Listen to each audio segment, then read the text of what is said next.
So now we've got both sides folded in. When you look inside here, you can kind of see the canvas as it's being pulled in. I always reach up here and before I crank it down, pull it in a little bit more,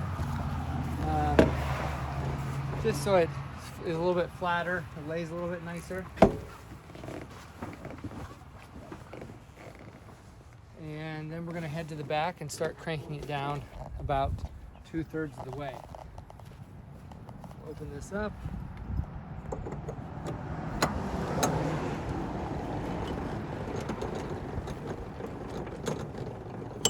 Should go real easy. If it gets stuck, crank it back up and then